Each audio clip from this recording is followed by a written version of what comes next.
کیا آپ جانتے ہیں کہ ایک ایسا وقت آ چکا ہے جہاں دو نیوکلیئر پاورز، دو ایٹمی طاقتیں رکھنے والے ممالک انڈیا اور پاکستان سیدھا آمنے سامنے آ گئے۔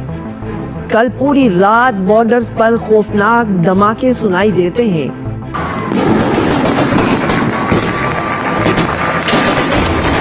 اور کیا آپ کو پتا ہے کہ صرف 2 دن کے اندر پاکستان کے کئی شہروں میں 70 سے زیادہ ڈرون اٹیکس ہو چکے ہیں، اور یہ صرف بارڈرز پر نہیں بلکہ شہروں کے بیچوں بیچ ہوئے ہیں۔ راولپنڈی ڈبل روڈ میں کرکٹ سٹیڈیم کے قریب جہاں ریسنٹلی پی ایس ایل کے میچز چل رہے تھے، وہاں سے چند قدموں کے فاصلے پر فورٹ اسٹریٹ میں یہ ڈرون گرتا ہے اور 2 لوگ بری طرح زخمی ہو جاتے ہیں۔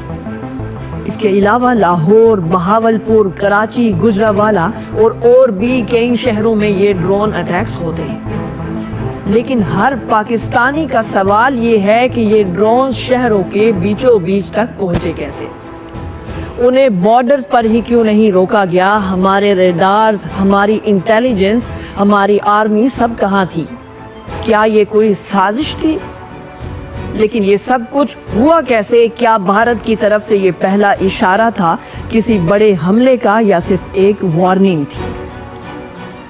آخر یہ ڈرونز تھے کیا؟ یہ کہاں سے اڑے؟ ان کا ٹارگٹ کون تھا؟ اور اگر ڈرونز شہروں کے اندر گر سکتے ہیں تو کیا کل کو میزائل بھی گر سکتے ہیں؟ اور آج کا سب سے بڑا سوال کہ کیا ہم واقعی ایک نئے 1965 یا 71 جیسے منظر کی طرف بڑھ رہے ہیں، یا پھر وہ ہونے جا رہا ہے جو ہیروشیما اور ناگاساکی میں جاپان میں ہوا تھا۔ لیکن کہانی یہاں ختم نہیں ہوتی، بلکہ یہاں سے تو آغاز ہوتا ہے ایک نئے خطرناک موڑ کا۔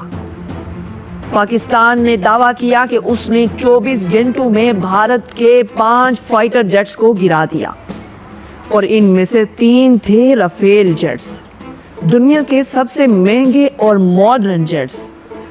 رافیل ایک فرینچ کمپنی ڈسالٹ ایویشن کا بنایا ہوا ایسا جیٹ جو سپر سونک سپیڈ پر اڑتا ہے، جس میں ایڈوانسڈ میزائل لاک سسٹم اور الیکٹرونک وارفیئر ٹیکنالوجی بھی ہے۔ ہر رافیل جیٹ کی قیمت لگ بھگ $200 ملین سے بھی زیادہ ہے جب اسے پوری ٹیکنالوجی کے ساتھ دیا جاتا ہے۔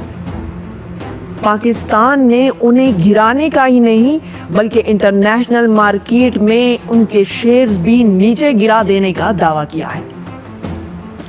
پاکستان نیوز کے ذریعے یہ خبر باہر آتی ہے کہ ڈسالٹ ایویشن کے شیئرز نیچے گرنے لگے اور انہیں ملینز آف ڈالرز کا نقصان ہو جاتا ہے۔ کیا یہ واقعی ممکن ہے کہ ایک تھرڈ ورلڈ ملک دنیا کے موسٹ ایڈوانسڈ جیٹس کو گرا دے؟ کیا یہ پاکستان کی ملٹری اسٹریٹجی کی جیت تھی یا بھارت کی انٹیلیجنس کی ناکامی؟ دوسری طرف بھارت بھی یہ دعویٰ کرتا ہے کہ اس نے ایک پاکستانی جیٹ کو گرا دیا اور ایک پائلٹ کو گرفتار کر لیا۔ تو اصل حقیقت کیا ہے؟ سچ کیا ہے؟ جھوٹ کیا ہے؟ اور کس کی بات پر یقین کیا جائے؟ کیا یہ صرف میڈیا وار ہے یا گراؤنڈ پر بھی ایک خطرناک جنگ شروع ہو چکی ہے؟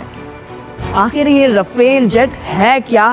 کیا یہ اتنا ہی پاورفل ہے جتنا کہا جاتا ہے؟ تو یہ سب کچھ ہوا کیسے؟ تو آج کی اس ویڈیو میں ہم بات کریں گے کہ یہ حملے شروع کہاں سے ہوئے، ڈرونز کی اصلی کہانی کیا ہے، رافیل جیٹس کی حقیقت کیا ہے، پاکستان نے انہیں کیسے گرایا، اور ابھی بارڈرز کی سچویشن کیا ہے۔ کیا ہم واقعی کسی بڑی جنگ کے دہانے پر ہیں؟ کیا پاکستان انڈیا پر بڑا حملہ کرنے والا ہے؟ پچھلے 2 دن میں پاکستان میں 70 سے زیادہ ڈرونز گرائے جاتے ہیں، جو پاکستان کے کئی بڑے شہروں میں جیسا کہ راولپنڈی میں جہاں recently P S L matches ہو رہے تھے، کرکٹ سٹیڈیم کے قریب فورٹ اسٹریٹ میں ایک بلڈنگ پر ایک ڈرون گرتا ہے جس میں 2 لوگ شدید زخمی ہو جاتے ہیں۔ اس کے علاوہ کراچی، لاہور، بہاولپور اور گجرانوالہ اور اس کے علاوہ بھی کئی شہروں میں ایسے ڈرونز گرتے ہیں۔ پاکستان آرمی کے مطابق انہوں نے 70 سے زیادہ انڈین ڈرونز کو گرایا، جن میں کئی ڈرونز اسرائیلی میڈ ہیروک تھے۔ یہ ہیروک ڈرونز کیا ہیں؟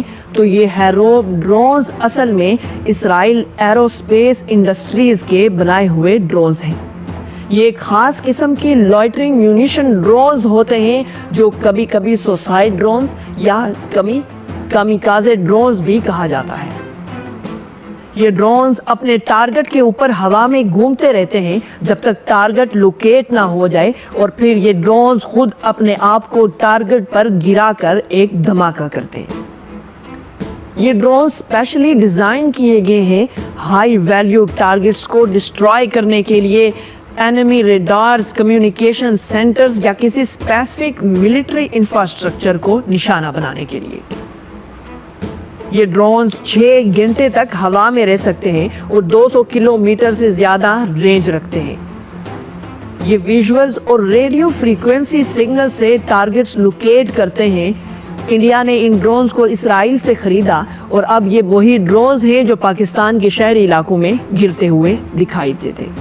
جب پاکستان کی طرف سے یہ ثابت کر دیا گیا کہ یہ ڈرونز اسرائیلی میڈ ہیروپ تھے تو انڈیا نے فوراً اس بات سے انکار کر دیا اور کہنے لگا کہ یہ سب جھوٹ ہے، یہ پاکستان کی پروپیگنڈا اسٹریٹجی ہے اور انڈیا کے اس میں کوئی ہاتھ نہیں۔ کچھ نیوٹرل پلیٹ فارمز جیسے مڈل ایسٹ، الجزیرہ اور ایرویشین ٹائمز نے یہ ہائی لائٹ کیا کہ ہیروپ ڈرونز اصل میں اسرائیل سے انڈیا کے پاس ہیں اور انڈیا نے انہیں پہلے بھی ملٹری مشنز میں یوز کیا ہے، خاص کر پاکستان کے خلاف سرجیکل سٹرائکس کے دوران۔ لیکن اس دفعہ ان ڈرونز کا استعمال شہری ٹارگٹس کے قریب سویلین پاپولیٹڈ ایریاز میں کیا گیا، جس کا مطلب صرف ایک ہی ہے، یہ ایک سائیکولوجیکل وار تھی، ایک خوف پیدا کرنے کی کوشش تاکہ لوگ کنفیوزڈ ہوں، غصہ ہو اور پاکستان کے اندر ایک انسٹیبلٹی کریٹ ہو سکے۔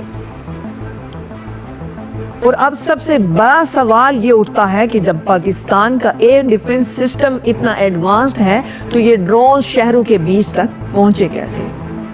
ہر پاکستانی کا یہ پہلا سوال تھا اور بالکل جینوئن سوال ہے۔ کیا ہمارے ریڈارز نے انہیں ڈیٹیکٹ نہیں کیا یا جان بوجھ کے الاؤ کیا گیا کہ یہ شہروں میں اندر آ سکے؟ کچھ ملٹری ڈیفنس ایکسپرٹس کے مطابق یہ ڈرونز خود اتنے مہنگے نہیں ہوتے، لیکن ان کو ڈیٹیکٹ کرنے والے ریڈار سسٹم اور انہیں بارڈر پر ہی نیوٹرلائز کرنے والے میزائل انٹرسپٹ سسٹم بہت زیادہ کاسٹلی اور سینسٹیو ہوتے ہیں۔ اور اگر پاکستان انہیں بارڈرز پر گرا دیتا تو انڈیا کو یہ پتہ چل جاتا کہ ہمارے air defence lock up system کس ایریا میں ہیں اور کس رینج میں ہیں۔ اس لیے کچھ سیکیورٹی اینالسٹ یہ بھی کہتے ہیں کہ شاید پاکستان نے جان بوجھ کر ان کو شہروں کے اندر آنے دیا تاکہ جب وہ ایکسپوزڈ ہو جائیں تو انہیں گرا کے ان کا فزیکل پروف کلیکٹ کیا جا سکے، اور ایسا ہی ہوتا ہے۔ اس کہانی کا آغاز ہوتا ہے 22 اپریل 2025 کو، جب کشمیر کے علاقے پہلگام میں واقع بیسارنگ ویلی میں کچھ انڈین ٹورسٹ گھومنے جا رہے ہوتے ہیں، لیکن اچانک ان پر ایک خوفناک حملہ ہو جاتا ہے۔ اس حملے میں 26 لوگ مارے جاتے ہیں، جس میں زیادہ تر ہندو شامل تھے۔ انڈیا فوراً اس اٹیک کا ذمہ پاکستان پر ڈال دیتا ہے اور کہتا ہے کہ اس کے پیچھے پاکستان بیسڈ ملیٹنٹ گروپ شامل ہیں، جبکہ پاکستان کی طرف سے اس حملے میں کسی بھی طرح سے شامل ہونے سے انکار کر دیا جاتا ہے اور اس الزام کو ڈینائی کر دیا جاتا ہے۔ لیکن اس اٹیک کے بعد دونوں ملکوں کے درمیان ٹینشنز بڑھ جاتی ہیں، کراس بارڈر فائرنگ شروع ہو جاتی ہے اور ڈیفرنٹ اٹیکس شروع ہو جاتے ہیں، اور پھر انڈیا ایک بڑا آپریشن لانچ کرتا ہے جس کا نام رکھا جاتا ہے آپریشن سندور، جس میں پاکستان آرمی کے آفیسرز نے یہ کلیم کیا کہ انہوں نے ایک ہی وقت میں 5 انڈین فائٹر جیٹس کو نشانہ بنایا۔ ان 5 جیٹس میں سے 3 رافیل تھے، وہی جیٹس جو انڈیا نے فرانس سے قریباً $200 ملین سے بھی زیادہ رقم دے کر خریدے تھے، جن کی یہ شہرت تھی کہ وہ گیم چینجر ثابت ہوں گے۔ رافیل جیٹس کا گرانا صرف ایک ملٹری سکسیس نہیں تھا، بلکہ اس کا اثر انٹرنیشنل مارکیٹ تک بھی چلا جاتا ہے۔ اب بات کرتے ہیں کہ how did this impact globally. جب پاکستان کی اس کلیم کی انٹرنیشنل میڈیا میں کوریج ہوتی ہے تو ڈیسالٹ ایویشن جو رافیل جیٹس بناتا ہے اس کے شیئرز انٹرنیشنل مارکیٹ میں ملینز آف ڈالرز کی ویلیو میں نیچے گر جاتے ہیں۔ یعنی ملٹری ایکشن کا ڈائریکٹ اثر اکنامک اور بزنس لیول تک ہوا۔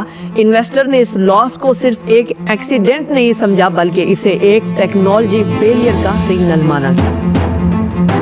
اب سوال اٹھتا ہے کہ رافیل جیٹس آخر ہیں کیا؟ رافیل ایک 4.5 generation multi role fighter jet ہے جو ڈیسالٹ ایوییشن فرانس نے ڈیولپ کیا۔ یہ جیٹ اکوپڈ ہوتا ہے active electronically scanned array radar سے، long range air to air and air to ground missile سے، الیکٹرونک وارفیئر سسٹم سے، نیوکلیئر ویپن کیرنگ کیپیبلٹی کے ساتھ۔ انڈیا نے رافیل جیٹس کو اسپیشلی پاکستان اور چائنا کے خلاف بیلنس کریٹ کرنے کے لیے خریدا تھا۔ تو کیا Rafale jets Pakistani JF-17 thunder سے زیادہ بہتر ہیں؟ ٹیکنیکلی رافیل جیٹس کا ایج ہے multi role capability, stealth elements اور ایڈوانس ٹارگیٹنگ سسٹمز میں، لیکن JF-17 بلاک 3 جو پاکستان اور چائنا کا جوائنٹلی بنایا گیا فائٹر ہے، وہ بھی ماڈرن ایویونکس، AESA ریڈار اور بیونڈ ویژول رینج میزائل سے بھی قریب ہوتا جا رہا ہے۔ تو جب پاکستانی ڈیفنس سسٹمز نے رافیل جیٹس کو ٹریک اور ڈسٹروائے کیا تو دنیا کے ایکسپرٹس نے یہ مانا کہ پاکستانی ایئر ڈیفنس اور ریڈار کیپیبلٹی رافیل جیسے ایڈوانس جیٹس کو بھی ہینڈل کر سکتی ہے۔ تو پھر سوال یہ ہے کہ اگر انڈیا کے موسٹ ایکسپینسو اور ایڈوانس جیٹس جو بلین ڈالرز ڈیل کے ساتھ لائے گئے تھے پاکستان کے ریڈار اور میزائلز کے سامنے فیل ہو جاتے ہیں، تو پھر کیا یہ صرف ایک ملٹری ایمبیرسمنٹ ہے یا فیوچر میں ایک سپیریورٹی کی پیور ایکویشن کو ہی بدل دینے والی سگنل ہے؟